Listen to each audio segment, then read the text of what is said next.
NGO তৎপরতা, আমরা কম বেশি জানি তারা কি চায়, কি করতে চায়। এগুলো আমাদের অনেকে আমরা জানি তারা কি করতে চায় এবং আমাদের কি করা দরকার ছিল। এগুলো তো আজকের প্রবলেম নয়, 24 সালের প্রবলেম নয়। সম্রাট জাহাঙ্গীরের জামানা থেকে তারা কাজ করে যাচ্ছে, এই ময়দানে বিভিন্ন ফ্রন্টে কাজ করে যাচ্ছে। আমি 8 বছর আগে বাহরাইনের মানামায় NGO activities and propagation of Christianity in Chittagong Hill Tracts এই বিষয়ের উপর একটা সেমিনারে অংশ নিয়েছিলাম বাহরাইনে। তারা এ করেছে সে করেছে, আমাদের শেষ করে দিতে চাচ্ছে, এই সমস্ত কথাগুলো আমরা তুলে ধরেছি। তারপরে প্রশ্ন উত্তরের পালা। বাহরাইন বিশ্ববিদ্যালয়ের অর্থনীতি বিভাগের প্রফেসর মাইক নিয়ে আমারে বললেন, বাংলাদেশে কি মুসলমান নাই?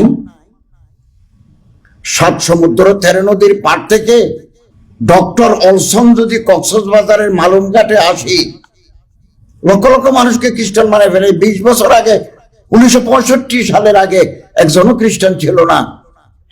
সাজেক 20 বছর আগে একজনও খ্রিস্টান ছিল না। সাজেক ইউনিয়ন নাম খাগড়াছড়ির, এখন গিটার বাজায়, প্যান্ট পরে, অল আর ক্রিশ্চিয়ানস। তো বাংলাদেশের মুসলমান, চট্টগ্রামের মুসলমান, তারা তাদের ধর্ম নিয়ে এই পাহাড়ি মানুষদের কাছে কেন যেতে পারে নাই? কেন তারা যেতে পারলেন না? আমি দুর্গাপুর গেছি, ময়মনসিংহের দুর্গাপুর, একটা নদী পার হয়ে গেছে, হাসিয়া দেখলাম তো সব খ্রিস্টান। জিজ্ঞাসা করলাম মোতামিম সাহেবকে, হুজুর এই দেশে কি দাওয়াত তাবলীগের কোনো কাজ এত বছরের ভিতরে হয় নাই? তিনি বললেন, এটা দুর্ভাগ্যের ইতিহাস আছে। এই পাহাড়ি মেয়েদেরকে, হাসিয়া মেয়ে, এরা দেখতে সুন্দরী, না একটু ছাপা হলেও ফর্সা, মুসলমান ছেলেরা তাদের বিয়ে করছে, যে একটা বাচ্চা টাচ্চা জন্ম দিয়ে তার সম্পত্তি কেড়ে নিয়ে তার তালাক দিছে। এরকম 2-4টা ঘটনার পরে হাসিয়া জাতির কাছে প্রতীয়মান হইলেও মুসলমানরা ভালো মানুষ নয়। তাদের ধর্ম ইসলাম যদি ভালো হইতো, মুসলমানরা ভালো হইতো, কি উল্টা। ফলে এখন আপনি যদি জান কোরবানও করে দেন একজন পাহাড়ি ময়মনসিংহের মানুষকে, আপনি মুসলমান বানাতে পারবেন না। তা আমাদের ব্যর্থতা আছে। ব্র্যাকের ফজলে হোসেন আবেদ, ব্র্যাক ব্যাংক, ব্র্যাক ইউনিভার্সিটি, আরো আছে তাদের প্রতিষ্ঠান, এগুলো সব ব্র্যাকের। বিকাশ ব্র্যাকের। ফজলে হোসেন আবেদের ক্যান্সার হয়েছিল, মারা যাওয়ার আগে তিনি বিদেশ থেকে ডলারে বেতন দিয়ে একটা কনসালটেন্ট এনেছিলেন, যে আমি মারা যাওয়ার পরে আমার এই প্রতিষ্ঠান পৃথিবীর শেষ দিন পর্যন্ত কিভাবে চলতে পারে, আমার পরিবারের সদস্যরা যাতে দখল করতে না পারে, কোন ট্রাস্টি মেম্বার যাতে দখল করতে না পারে, কি সিস্টেমটা করলে এই প্রতিষ্ঠান বেঁচে থাকবে, এরকম কনসালটেন্ট এনে তিনি একটা ফর্মুলা করে দিয়েছেন। এখন জিল্লুর হোসেন তত্ত্বাবধায়ক সরকারের উপদেষ্টা, তিনি এখন চেয়ারম্যান। আমরা এনজিও করলে খেয়ানতের প্রশ্ন আসে, এহসানেস কোথায়? আজকে আপনি একটা সমিতি করলেন মুদারাবা ভিত্তিতে, কালকে সেখানে মারামারি দিয়েছেন। চট্টগ্রামে একটা প্রতিষ্ঠান ওলামাদের, তারা গাড়ি নিয়ে পাউরুটি, সনাচুর, বিস্কিট মানুষের দোকানে দোকানে দিতেন। এই দিন শুনলাম বন্ধ। এখানে তো আমাদের খামি আছে, আমাদের আত্মসমালোচনা করা দরকার। একজন মুসলমান যদি মুসলমান বানাই, হিন্দু বৌদ্ধ খ্রিস্টান বানাই, সে হয়ে যায় ফকির, ভিক্ষু। আমি মসজিদের খতিব 16 বছর চট্টগ্রাম শহরে, আমি চাঁদা তুলে দিই, একজন মুসলমান আপনারা কিছু চাঁদা দেন, দইয়ের ব্যবসা করবে, তো তার ফকির বানিয়ে ফেললাম। There is no program, consolidated program for the new Muslims. সারা বাংলাদেশে নাই। গরম বক্তৃতা করা যাবে, এনজিও উড়িয়ে ফেলবো, এনজিও বাংলাদেশ গভর্নমেন্টও উড়াতে পারবে না। আলেম দূরের কথা, আমি চ্যালেঞ্জ করলাম, parallel government, NGO versus government, বর্তমান গভর্নমেন্ট অথবা আগের গভর্নমেন্ট, প্যারালাল গভর্নমেন্ট তারা। আমরা আন্দোলন করে এনজিও বন্ধ করবো, এগুলো আকাশ কুসুম কল্পনা মাত্র। আপনারা আমার একটা চাকরি দেন,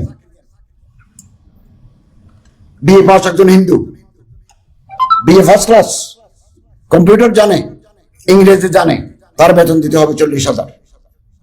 আমি তার এক মাদ্রাসা ঠিক করে দিয়েছিলাম 10,000, বললো স্যার 10,000 টাকাতে আমি সংসার চালাতে পারবো না, আপনি আমার 30-40,000 টাকার একটা আজকে ফোন করছে এয়ারপোর্টে, স্যার আপনি তো হিন্দু বলে কেউ রাখতে চায় না, আগে হিন্দু এখন মুসলমান, আপনার দেন, এখানে যারা আছে আমার দিলে আমি খুশি হব। আপনাদের সাথে বিভিন্ন শিল্প প্রতিষ্ঠানের লোকদের সাথে, উনি আবার ভালো কম্পিউটার জানে, ভালো গণিত জানে, স্ট্যাটিস্টিক জানে, তো পুনর্বাসনের তো কোনো ব্যবস্থা নাই। এই সাবজেক্ট নিয়ে 30 বছর যাবৎ ময়দানে কাজ করি। জামিয়াত ইমাম মোহাম্মদের একটা প্রজেক্ট, আন্তর্জাতিক ইসলামী বিশ্ববিদ্যালয়ে, আমি ওখানে বক্তব্য রেখেছি বহু বছর আগে, আর্টিকেল লিখেছি নয়া দিগন্তে আর্টিকেল লিখেছি। এখন একটা আর্টিকেল জমা আছে। আমাদের মাননীয় প্রধানমন্ত্রী আলেম ওলামারা 50 বছর আগে আন্দাজ করেছিলেন, আল্লামা শামসুল হক ফরিদপুরি 60 বছর আগে চিন্তা করেছিলেন যে পার্বত্য চট্টগ্রামে এই এনজিও, এই খ্রিস্টান জনগোষ্ঠী আস্তে আস্তে ঢুকতেছে। বাংলাদেশে তো কোনো বুজুর্গ আলেমের ফিকিরও নাই, কারণ ফিকির আছে, ফিকিরের বালাই আছে, একজন নাম করা মৌলানা মহীউদ্দীন খান নাই। মৌলানা মহীউদ্দীন খান থাকলে হয়তো চিন্তা করতেন উনি। আমি একদিন আলী কদম গেছি, গত সপ্তাহে আলী কদম গেছি, ওনার পাহাড়ের ভিতরে মুসলমানদের ইসলাম শিক্ষার প্রকল্প থেকে আসছি। আমি তো গফর গায়ে ওনার কবরে গিয়ে কাঁদছি। ذهب الذين يعاشوا في أكنافهم بقي الذين هم لا تنفعوا। এই তো অবস্থা। কেবল ফেসবুকের ভিতরে একজনের বিরুদ্ধে আরেকজন, নন ইস্যু। তো আমাদের দেমাগ যদি এগুলোর ভিতরে ঢুকে যায়, আমরা বৃহত্তর ময়দানে কাজ করব কি করে? এই এনজিওদের একটা বড় চক্রান্ত হচ্ছে আলেমদেরকে এক হতে না দেওয়া। এটা তো আমাদের জানা নাই।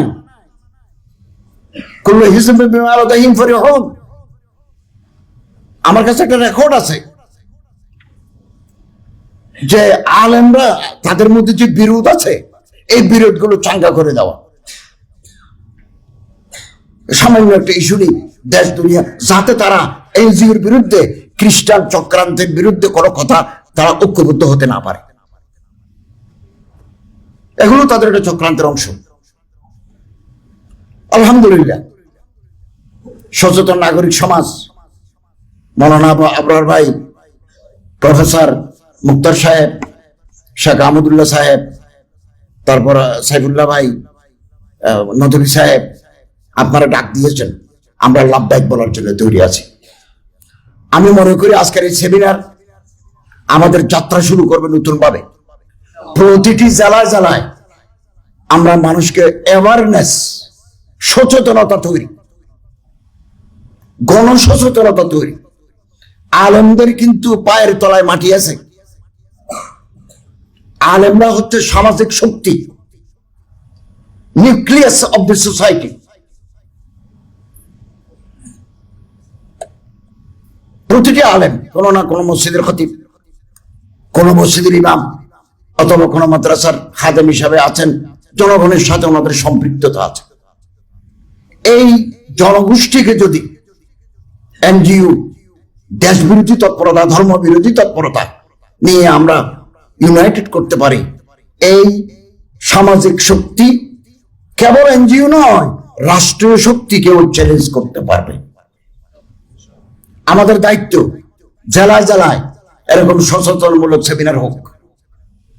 এখন ঢাকা হয়েছে, চট্টগ্রাম হোক, সিলেট হোক, রাজশাহী হোক, কর্মকৌশল নির্ধারণ করতে হবে। খুব ফিকির আছে এরকম চিন্তাশীল প্রফেসর, ওলামা, সাংবাদিক নিয়ে এটা কর্মকৌশল, স্ট্র্যাটেজি। আমাদের কোনো কাজে প্রফেশনালিজম নাই, পেশাদারিত্ব নাই। বন্যা হয়েছে, রিলিফ দিলাম। করোনায় মারা গেছে, দফন করে দিলাম, সাথে সাথে আমার কল্পনাও দফন, লাশ দফন, আমার প্রোগ্রামও দফন। সুনামগঞ্জ থেকে পানি নেমে গেছে, আমিও নামে গেছি। গরম বক্তৃতা করে কি হবে? ऐसा करेगा तैसा करेगा, कुछ नहीं करेगा। कर्जे हासाना পারি কিনা দেখি না, খেয়ানত তো আমাদের ভিতরে আছে। কর্জে হাসানাদি ক্ষুদ্র ঋণের মাধ্যমে ব্র্যাক এবং গ্রামীণ এদেশের মানুষকে সুদের সাথে সম্পৃক্ত করে দিয়েছে, আমরা জানি। কিন্তু আমার মা, আমার বোন, তার তো গাভী দরকার, তার তো ছেলে মেশিন দরকার, তার তো পেটে ভাত দরকার। আমার ওয়াজে তার পেট ভরবে না। ওরা কর্জ দিয়ে দেয়, আমি বিনা কর্জে দিতে পারি কিনা দেখি না, চেষ্টা করি না কর্জে হাসানার তহবিল করা যায় কিনা, ডর লাগে খেয়ানতের। মানব সেবা, এটা আমাদের করতে হবে, আমরা করে যাচ্ছি। অনেক মানব সেবা প্রতিষ্ঠানের এনজিও ব্যুরোর লাইসেন্স নাই, আপনার কালকে নিষিদ্ধ করে দেবে, নিষিদ্ধ করে দেবে। আমাদের এই দেশে বহু ইসলামিক এনজিও কাজ করে যাচ্ছেন, কিন্তু তাদের এনজিও ব্যুরোতে রেজিস্ট্রেশন নাই। ডক্টর আহমদ সাদেক, আপনাদের মনে আছে, এই দেশে এক সময় দক্ষিণ আফ্রিকা থেকে এসে কোরআনের তালিম দিতেন বস্তিবাসীদেরকে। বস্তিতে যে সমস্ত শিশুরা থাকে তাদেরকে কোরআনের তালিম দিতেন। দুর্ভাগ্য, এই দেশ থেকে তাকে তাড়ানো হয়েছে। আমরা ডক্টর আহমদ সাদেকের পাশে দাঁড়াতে পারি নাই।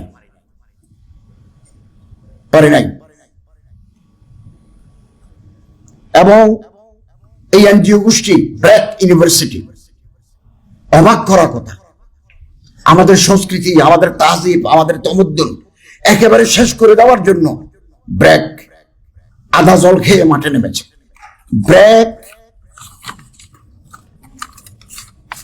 ব্র্যাকের 2013 সালে ওপেন সোসাইটি ফাউন্ডেশন নামে $1 বিলিয়ন $100 কোটি একটা তহবিল গঠন করেছে। পৃথিবীর 12টা ইউনিভার্সিটি, 12টা বিশ্ববিদ্যালয়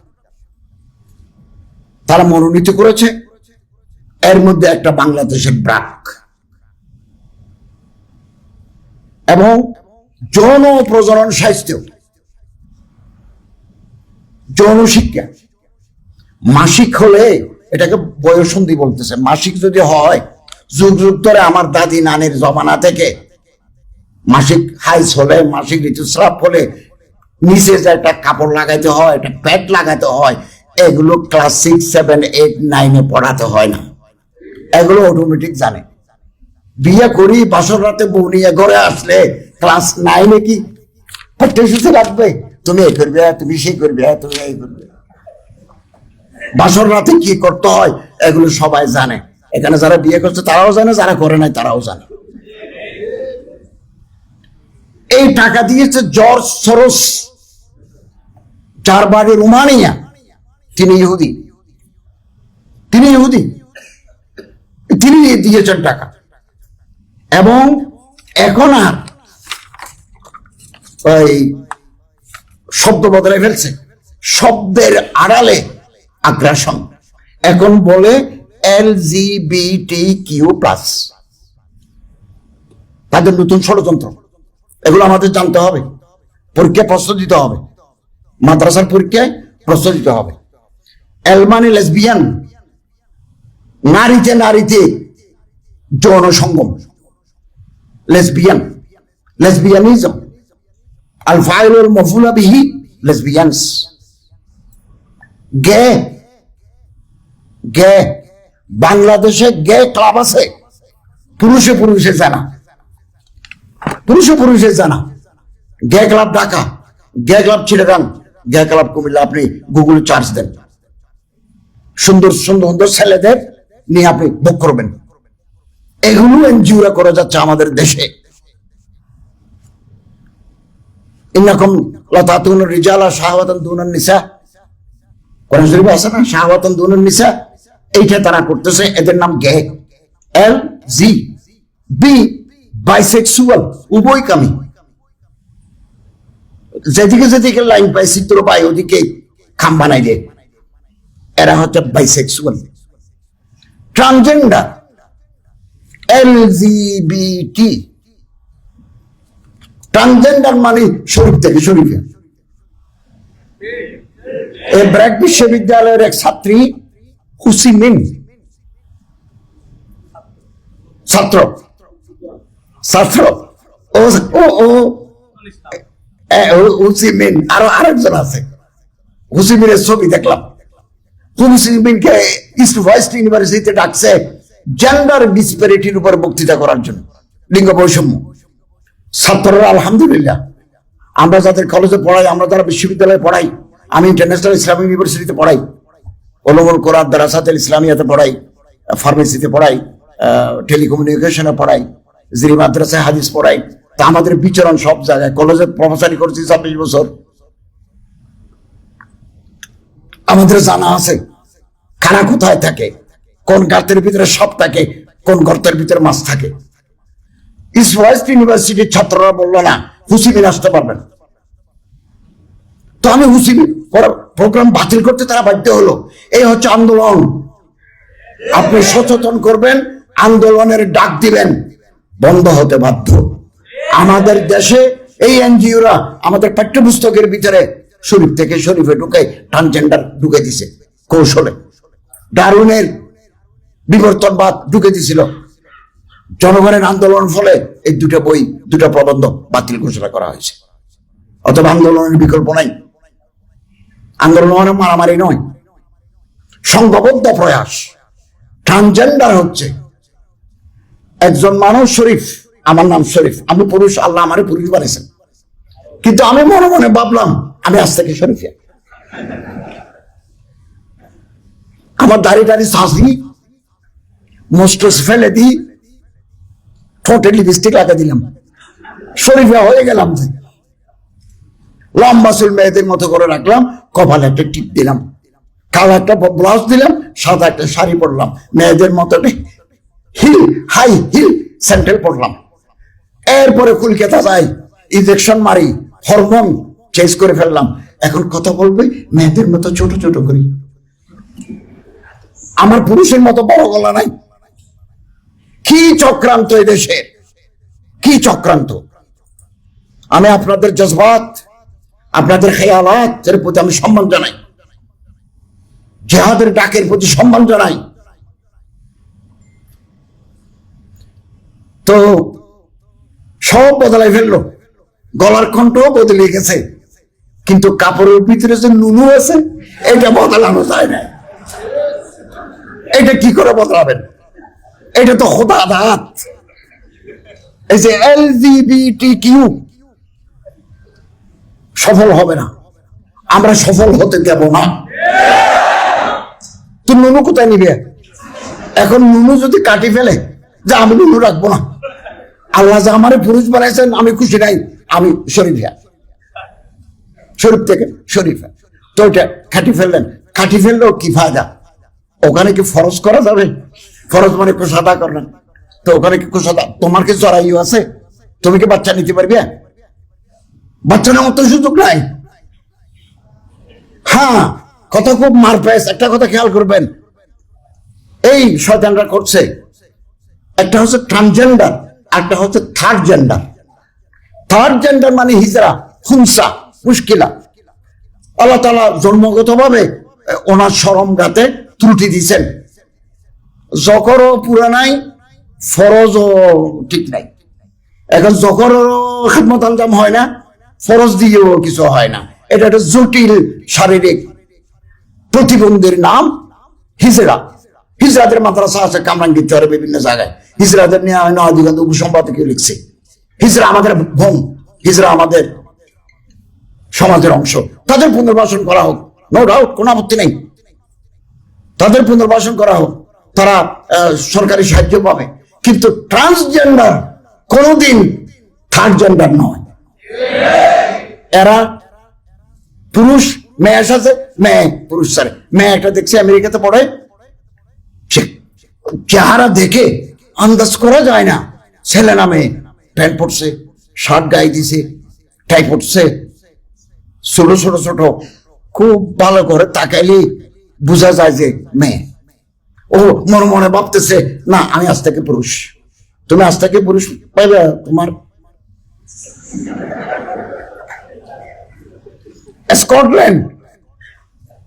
স্কটল্যান্ডে আদালতে একটা ট্রান্সজেন্ডার মেয়ে এসেছে, আসলে সে পুরুষ, চুরি করছে।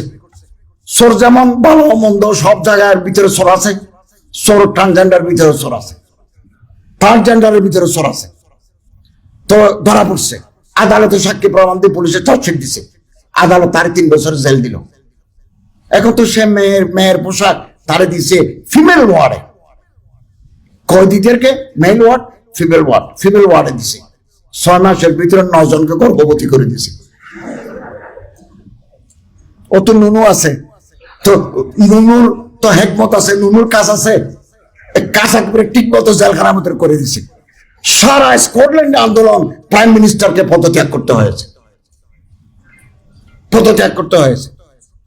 হংকং, আমি চীন গেছি, গুয়াংজু, গুয়াংডং, সাহাবীর কবর আছে, আবু ওয়াক্কাস রাদিয়াল্লাহু তাআলা আনহু, ওনার কবর জিয়ারত করছি। নদী আছে, নদীর ওই পারে হংকং। হংকংয়ে 52% মানুষ সমকামী, লুদি, পুরুষে জানা করেন বলা, ইট ইজ ওপেন। কিন্তু কত নিয়ম কানুন, আপনার গাড়ির উপরে লাইন ধরে উঠতে হবে, আইনের প্রতি শ্রদ্ধাশীল, কিন্তু সমকামী। এই ট্রান্সজেন্ডারের মাধ্যমে আমাদের সমাজে সমকামিতার বিকাশ ঘটাতে চায় তারা।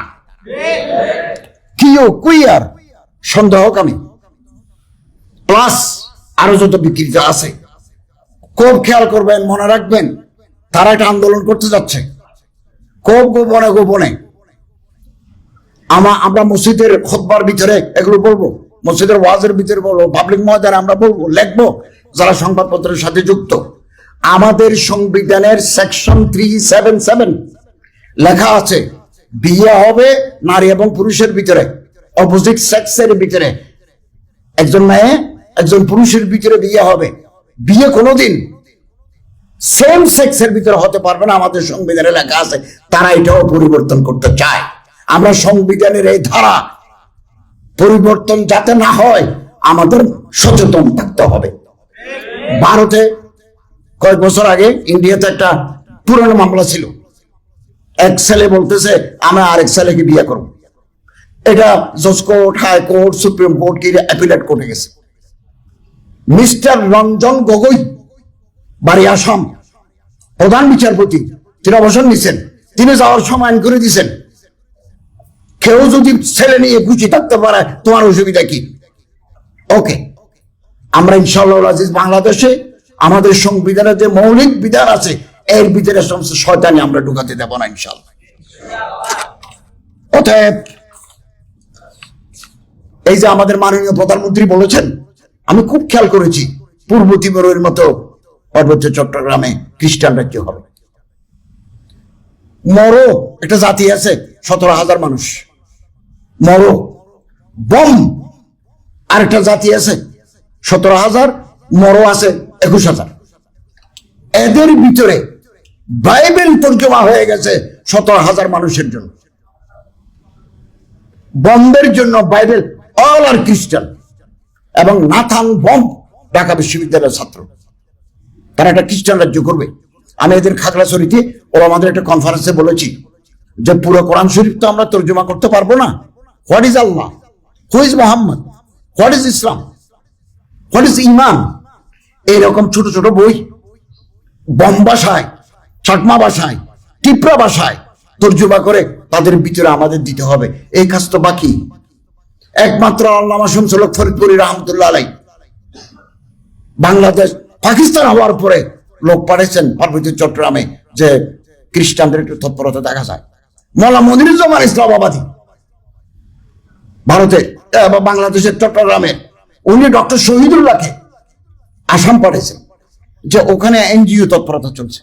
আমার আফসোস লাগে মৌলানা মনিরুজ্জামান ইসলামাবাদীর মতো, আল্লামা শামসুল হক ফরিদপুরের মতো ফিকিরের বালাই কোনো মানুষ আমাদের সমাজে কেন নাই? আলহামদুলিল্লাহ, আমি আপনাদেরকে ধন্যবাদ জানাচ্ছি এবং আপনারা আরেকটা মিটিং করবেন। আমাদের নিবন্ধ আছে, এই নিবন্ধ বই আকারে যদি সংকলন করে আপনাদের দেয়, ইতিমধ্যে ট্রান্সজেন্ডারের উপরে আলেমরা বই লিখছেন, খুব ভালো বই লিখছেন ট্রান্সজেন্ডারের উপরে, আমরা দেখেছি। এই বইগুলো যদি আপনাদের কাছে যায় তাহলে বিদ্যালয় আপনারা পেয়ে যাবেন ইনশাআল্লাহ আজিজ। ওলামায়ে কেরাম বাঁচি থাকতে দেশে শরীয়ত বিরোধী, ইসলাম বিরোধী এই সমকামিতা, এলজিবিটি এগুলো আমরা করতে দেবো না ইনশাআল্লাহ। এবং সোচ্চার থাকলে, ঐক্যবদ্ধ থাকলে আমাদের ভিতরে ফাটল ধরাবার জন্য অনেক উপকরণ আছে। আমার শিয়া পর্যন্ত ডাকছে, শিয়া কত কথা বলে। আর ইমাম বুখারীকে যদি বলে, ইমাম বুখারী বলছেন না আল্লাহ আমারে নিয়ে যাও, দুনিয়া তং হয়ে গেছে, সেখানে আমি আপনি কি? আল্লাহ তাআলা আমাদের এই ময়দানে মজবুত ভাবে থাকার এবং যে খামিগুলো আছে, ত্রুটিগুলো আছে, এগুলো নিঃসন্দেহী করি, চিহ্নিত করি, আমরা যাতে একটা ব্রড বেসড একটা প্ল্যাটফর্ম গড়ে তুলতে পারি। এটা নন পলিটিক্যাল হওয়া জরুরি বেশি। আমাদের মধ্যে রাজনৈতিক সচেতনতা আছে থাকবে, বিভিন্ন দলের লোক নিয়ে যদি, বিভিন্ন মক্তবে ফিকিরের লোক নিয়ে যদি আমরা এটা করতে পারি কোনো পলিটিক্যাল এজেন্ডা ছাড়া, ইনশাআল্লাহ আজিজ সফলতা আমাদের পদচুম্বন করবে ইনশাআল্লাহ। ওয়া আখিরু দাওয়ানা আলহামদুলিল্লাহি রাব্বিল আলামিন।